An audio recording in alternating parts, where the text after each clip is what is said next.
The bus lurched forward, carrying Ricky toward another inevitable summer at Camp Blessings. He felt a nagging sense of guilt for his lack of excitement. He knew he should be looking forward to this, but as the town faded behind them, his outlook shifted.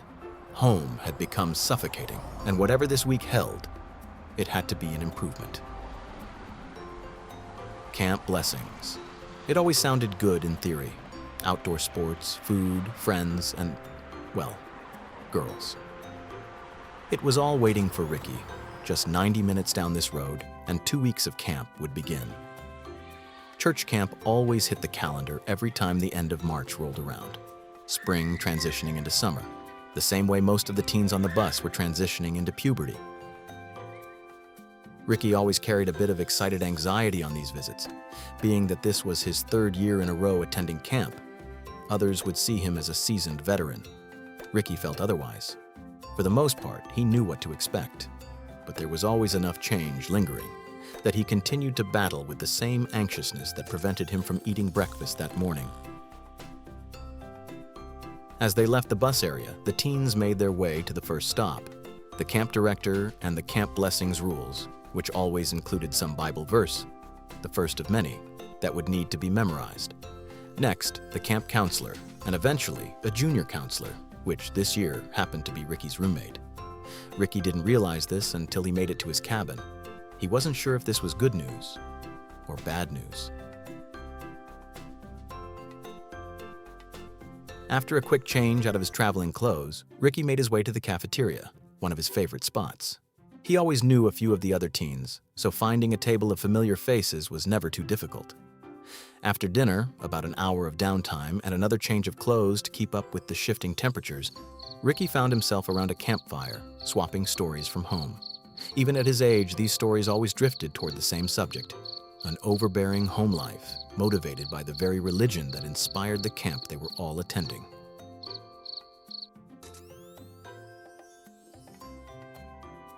Back at camp, a nightly requirement was journaling.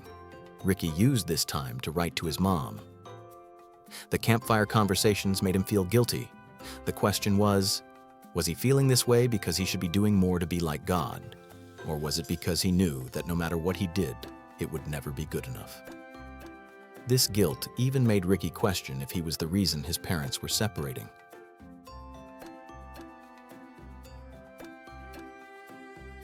The answer to that question would have to wait. Night 1 was in the books, and tomorrow would begin the first round of much-anticipated activities. Activities that hopefully would include weather warm enough to jump into the river that bordered the campsite.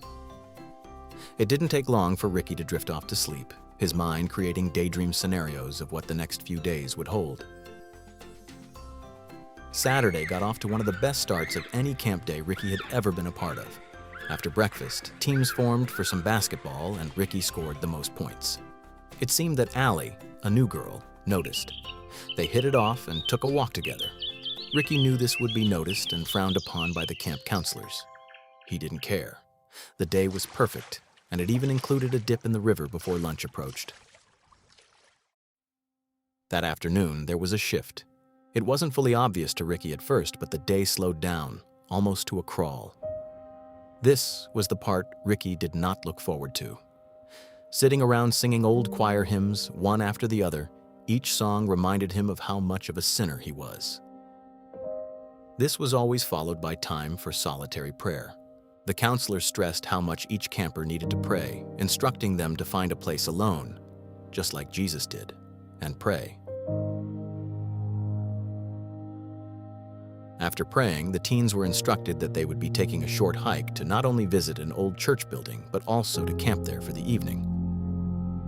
Reluctantly, Ricky joined, wishing he were headed back to the river instead. They were teased with the promise of a special speaker who would deliver a message they wouldn't forget. Once the teens were settled, a local youth pastor stood before them, explaining the importance of abstinence and the risk of hell should they choose to ignore it. As the threat of hell loomed over the old church building, the teens, Ricky included, found a spot on the wooden floor. Ricky tried to locate where Allie was sleeping, but he quickly buried the thought as the youth pastor's words echoed in his mind. Even being around a girl at this age is a sin. Ricky remembered the warning and instead closed his eyes and tried to fall asleep. Tomorrow would be a new day.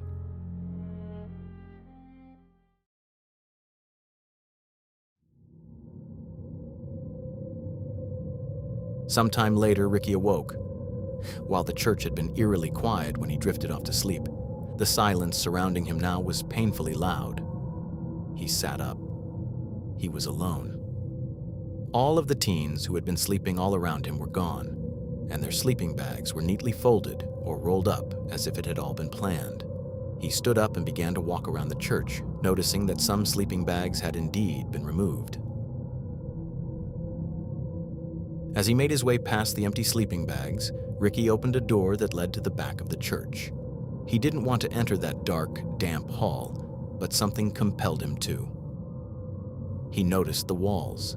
They were decorated with pieces of paper, each one displaying a Bible verse he had heard 1,000 times over. As he began to read them aloud, tears streamed from his eyes.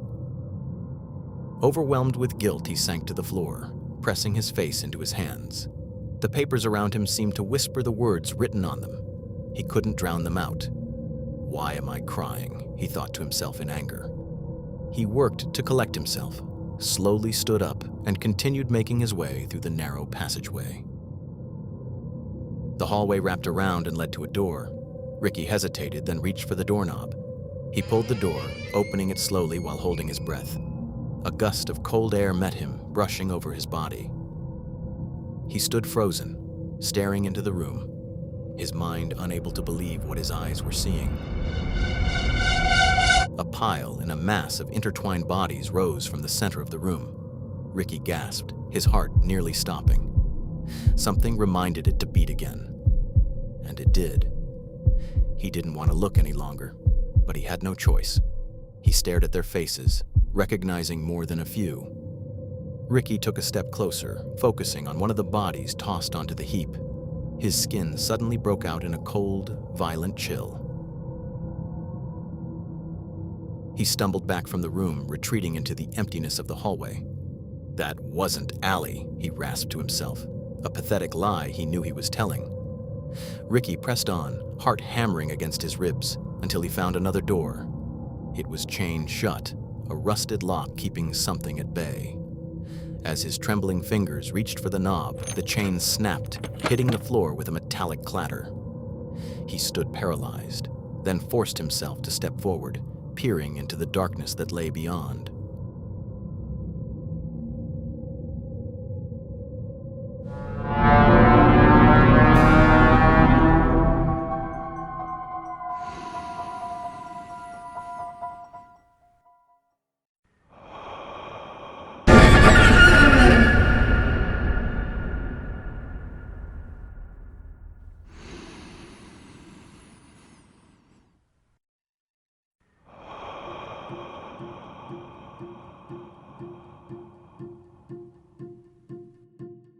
Ricky was never the same.